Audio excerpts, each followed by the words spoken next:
When people ask, what does Rick Willows do? What do you say?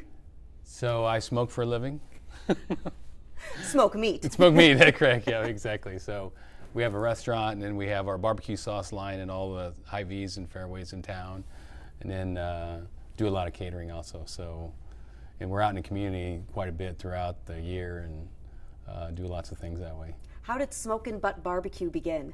So it started off with my neighbor, and we're backyard grillers and smokers and passing off recipes and like over the fence, passing it yeah, back right, and right, forth? yeah. So and it's truly a an American story of barbecue, but we got together and we got in a competition, and we won our first competition, and it just kind of ballooned from there and developed our barbecue sauce, and we're partners today in our business. So that's awesome. Yeah. When did you open up your actual business? So 2011 when we started, and that was a formation of our barbecue sauce, and then went into catering in the restaurant here 2 years ago. So yeah. That's great. When did it go from a restaurant, a business, to giving back to our community? Yeah, it's always been a big part of our business. There's 3 investors here that we're together, and we talk about that. We need to give back to the community. It's what we're here to do. Mm-hmm. So it's been a big part of our business since the day one. Mm. So it's good to be able to do that. It's fun to be able to do it through food, right? To yeah, be able right. to give back through food, and especially through barbecue. Yeah, food with a purpose, right? So we all got to eat and breathe. So food is an item that gathers us together and to have fun and to celebrate and those kind of things. Mm-hmm.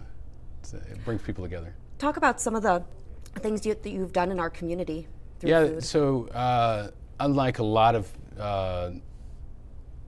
non-for-profits, we look at them all. We really support a lot of non-for-profits who are out here, but a couple weekends ago we did a fundraiser for a gal that's got cancer. We helped out, and donating some prizes and stuff. And then this week we're helping a youth group put together some money so that they can go on a trip for their causes. And then next week, of course, is the hand-to-hand chili cook-off contest that we've been part of for 9 years, and support that organization that helps special needs kids and their families throughout the year. So it's always something. Yeah, it's always something. It's almost every week. It seems like we're doing something for the community, which it's not something that we look for awards and those kind of things for. It's just hopefully when we do these things, we encourage other people throughout the community to do these kind of things, because as I get older and can't do as much, I look and see who's going to be our next people out there to help in the community, because there's so much need out there. So you could just make good barbecue. Yeah, but right. Instead you're multiplying good and making really good barbecue and right. kind of spreading that throughout the community. Yeah, and then barbecue is a good food that people enjoy and like I say, gather as groups of people and enjoy. So yeah. Yeah. Do you have a goal in mind every year when you give back? Are you able to quantify it at all? Do you have any kind of data that you're able to say, we did this many pork butts for the community this year? Or I don't know, is there any way that you're able to really quantify what you've been able to do? We don't look backwards. We're always looking forward to the next activity. We don't really, we don't keep track, because we're not looking for awards or how much we've donated and to the community and stuff. We just more interested. We don't sit down and have goals every year what we're going to do, because there's something new rises all the time, and we're trying to be connected to the community, that we understand what's going on and what needs to be done. So it changes during COVID. We did some diaper drives for young families that were struggling with buying diapers and wipes for their kids. We did food pantry things, and we also did we fed the teachers at school, so that just to support them. So there's always things in the community that so you got to be flexible, and you got to be looking and see what opportunities are available for you. When the pandemic hit, how did that change the way you give to our community? Yeah, it probably showed us the need out there in community and the struggles that people were having. So we did a lot during that time period just because of the need.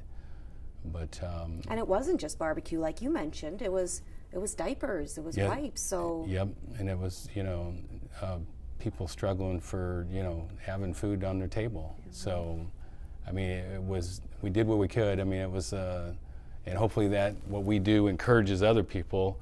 We consider ourselves average people, and we do what I would consider average things. But if we can encourage average people to do what we do, I think this place would be a better place because because you got one person maybe donating millions of dollars, but if you got thousands of people doing average things, you've got a lot more. Yeah. So yeah, that's true. Kind of going on that, the Jefferson Awards are about people who multiply good. So not just the people who do good in our community, but because of what they're doing, they're multiplying good in our community. So my question for you is, how do you think what you do with barbecue multiplies good in our community? Yeah, to give you an example of this hand-in-hand chili cook-off, there's 3,500 people usually come through the door.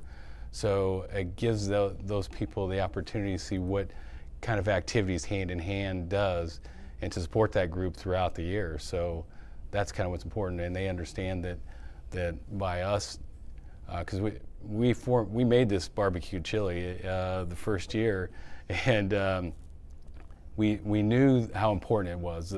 So we spent some time in developing it, and it's a one-of-a-kind chili, and everybody looks forward to it every year. So to help them come into the doors and spend some time and money and energy with Hand in Hand. So that's why we're multiplying our efforts that way. Yep. Well, now I'm hungry. Yeah.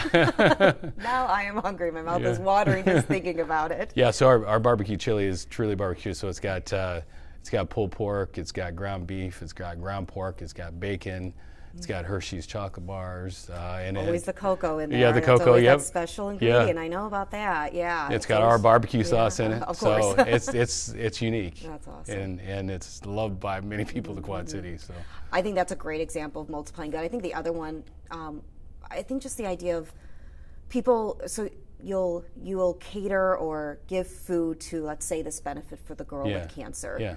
People get to have a meal together. Yep. They get to have really good food together. Yep. Makes your tummy happy. It makes you happy, Yep. And I think that then radiates out too with people. They maybe want to give more or do more good in their communities as well, right? And it shows an example that how easy it is to do something that benefits people in the community. So that's a really good point. That it doesn't need to be this huge, flashy, showy, expensive thing. It could be something as simple as a plate of barbecue. Average people doing average things, right? So you're right. It doesn't have to be flashy. It's just us caring and understanding what needs to be done.